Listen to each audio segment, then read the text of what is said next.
L'Union européenne vacille sous le poids d'un séisme politique d'une ampleur inouïe, tandis que la France, elle, chancelle dans une crise institutionnelle aux allures de cauchemar républicain.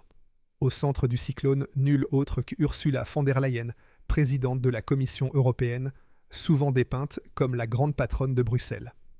Le 21 juillet 2025, un arrêt fracassant du tribunal de l'UE vient lui porter un camouflet historique, la désavouant sans retenue.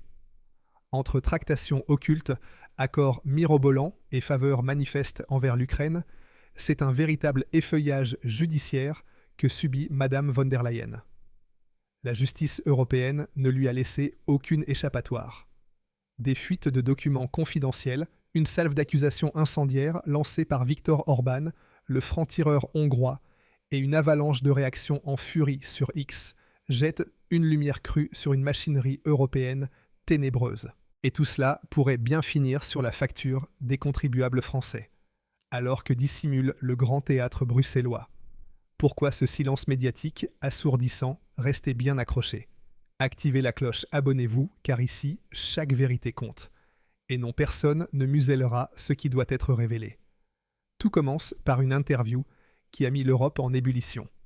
Viktor Orban, premier ministre hongrois, connu pour ses déclarations sans filtre, a lâché une bombe lors d'une émission sur la chaîne hongroise M1 le 20 juillet 2025. Il accuse Ursula von der Leyen de détourner des fonds européens payés par les contribuables français pour financer des projets idéologiques et soutenir des gouvernements dociles, notamment celui d'Emmanuel Macron. Ces mots sont un véritable coup de tonnerre.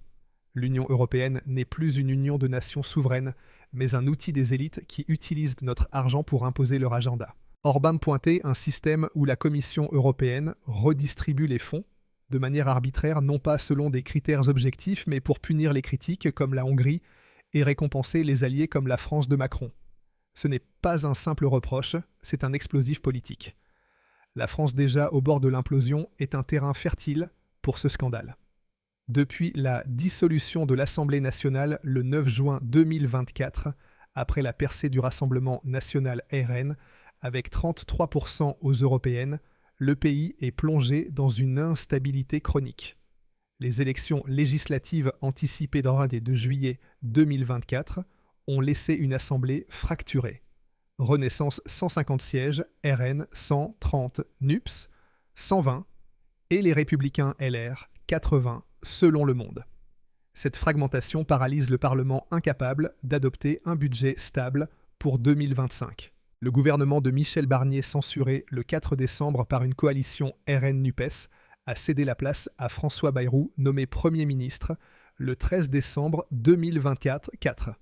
Bayrou a dévoilé un plan d'austérité de 60 milliards d'euros, incluant le gel des pensions, 15 € de moins par mois, soit 200 € par an, la suppression de 2 jours fériés, 8 mai et 11 novembre, et des coupes massives, 10 000 postes supprimés dans l'éducation, 50 hôpitaux régionaux fermés et 30% des lignes TGV régionales éliminées.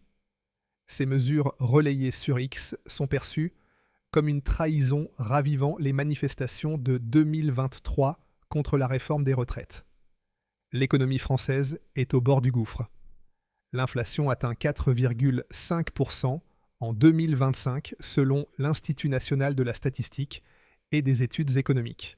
La hausse des prix de l'énergie, plus 20% pour le gaz, et une insécurité croissante, à hausse de 12% des délits violents en 2024, alimentent une colère populaire. Les fleurons industriels comme Renault, 15% de part de marché, et Alstom, menacés par la concurrence chinoise, symbolisent une désindustrialisation galopante. Un sondage Toluna Harris Interactive de mars 2025 révèle que seulement 4% des Français croient en Macron, tandis que 67% le tiennent pour responsable des crises. Sur X, Patriote 75 s'indigne. Macron sacrifie la France pour Bruxelles. Nos retraites et nos hôpitaux sont bradés. En Europe, les tensions sont électriques. Les relations franco-italiennes sont tendues, marquées par des divergences sur l'immigration. L'Italie pousse pour un partage des charges, tandis que la France resserre ses frontières. La concurrence économique s'intensifie, le surplus budgétaire italien contraste avec le déficit français. Giorgia Meloni, première ministre italienne, navigue entre souverainisme et pragmatisme, tandis que von der Leyen est sous pression pour maintenir l'unité de l'Union européenne face aux critiques de la Hongrie, de la Pologne et du Rassemblement national français. Sur X Europe, Vérité accuse von der Leyen et Macron jouent un jeu dangereux pour contrôler l'Union européenne. Au cœur du scandale se trouve l'arrêt du tribunal de l'Union européenne, un véritable séisme.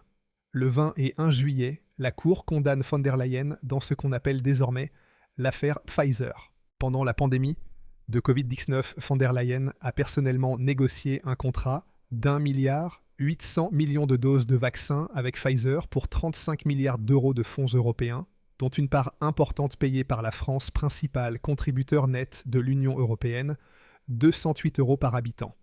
Ces négociations menées par message texte avec le président directeur général de Pfizer, Albert Bourla, n'ont jamais été rendues publiques, malgré les demandes répétées de députés européens et de journalistes. Le tribunal de l'Union européenne a jugé que cette opacité constitue une violation flagrante du droit européen, reprochant à von der Leyen un manque de transparence et des conflits d'intérêts potentiels. Qui étaient les acteurs derrière ces accords? Pourquoi les contrats ont-ils été partiellement caviardés?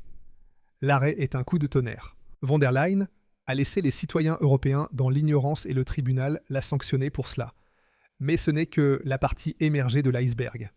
Orban, dans son interview, accuse von der Leyen d'avoir construit un système clientéliste où les fonds européens sont détournés pour des projets idéologiques et pour soutenir des gouvernements comme celui de Macron. En décembre 2023, la Commission a libéré 10 milliards 200 millions d'euros de fonds gelés pour la Hongrie, officiellement en raison d'une réforme judiciaire. Mais des eurodéputés, dont ceux du Rassemblement national, accusent von der Leyen d'avoir cédé au chantage d'Orban pour obtenir son soutien aux négociations d'adhésion de l'Ukraine à l'Union européenne.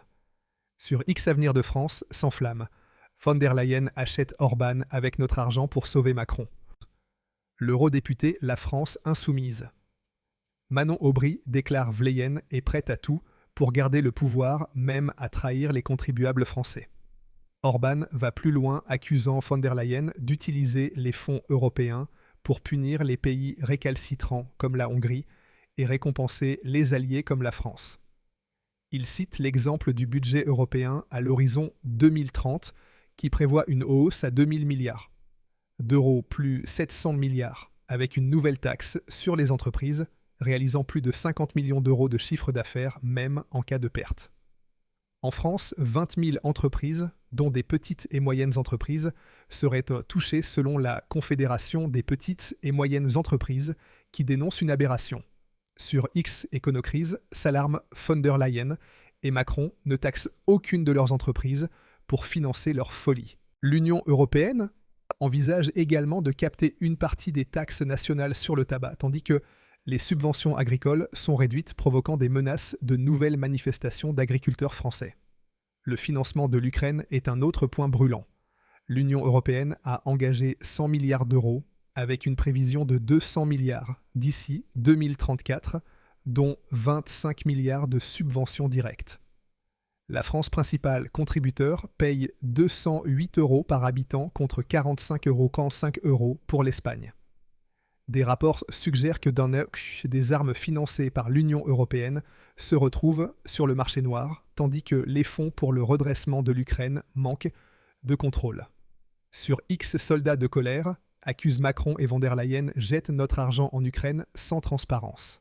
La Cour des comptes européenne a relevé en 2023 des irrégularités dans l'utilisation de 4 milliards d'euros versés à des organisations non gouvernementales non transparentes ou à des projets climatiques profitant à des multinationales. Orban affirme que von der Leyen et Macron dirigent un système où les fonds sont utilisés pour acheter le silence des critiques et financer des médias et des organisations non gouvernementales alignées sur Bruxelles. Sur X Conspiration 75, écrivent Leyen et Macron contrôlent-le comme une mafia. Nos impôts financent leur pouvoir.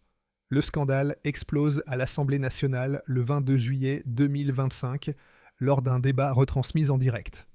Jordan Bardella, président du Rassemblement national, accuse Macron de complicité avec Vleyen.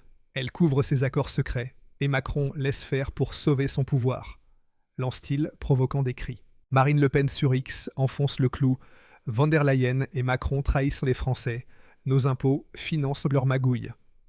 À gauche, Manon Aubry demande une enquête européenne, tandis que François Ruffin parle d'un scandale d'État. Géraldin et en coulisses manœuvre pour se distancier de Macron selon Haut Manteau Paris. Darmanin veut laisser Macron couler. Les médias français sont divisés. Le Figaro titre « Von der Leyen et Macron dans la tourmente », un scandale européen, tandis que Libération minimise, évoquant une stratégie d'Orban. Sur CN News, Sonia Mabrouk consacre une émission spéciale avec Éric Zemmour qui accuse von der Leyen de vendre l'Europe à des lobbies. Philippe de Villiers parle d'une décivilisation orchestrée par Macron et Bruxelles. Sur France, Anne-Sophie Lapix est critiquée pour son ton pro-Macron. À l'international, The Guardian titre « La Cour de l'Union européenne humilie von der Leyen-Macron impliquée » et Politico évoque une crise de l'Union européenne. Fox News salue Orban comme un lanceur d'alerte. En Italie, Giorgia Meloni reste prudente. Mais Matteo Salvini soutient Orban déclarant « Vleyen doit répondre ». Des intellectuels comme Michel Onfray libre et Alain Finkielkraut dénoncent un système corrompu. Ce scandale dépasse von der Leyen et Macron. Les manifestations éclatent à Paris, Lyon, Marseille et Bordeaux avec des pancartes dénonçant Macron le banquier et Ver Leyen vole nos impôts. Des vidéos sur X montrent des heurts avec la police. Les syndicats Confédération Générale du Travail et Force ouvrière appellent à une grève générale paralysant la Société nationale des chemins de fer français et les écoles. La bourse de Paris chute de 4% et Moody's menace de dégrader la note de la France. Orban cherche-t-il à affaiblir Vleyen pour réformer l'Union européenne ou exploite-t-il la colère française contre Macron? Sur X, Efon Philippot accuse « von der Leyen et Macron sont les marionnettes de Bruxelles ».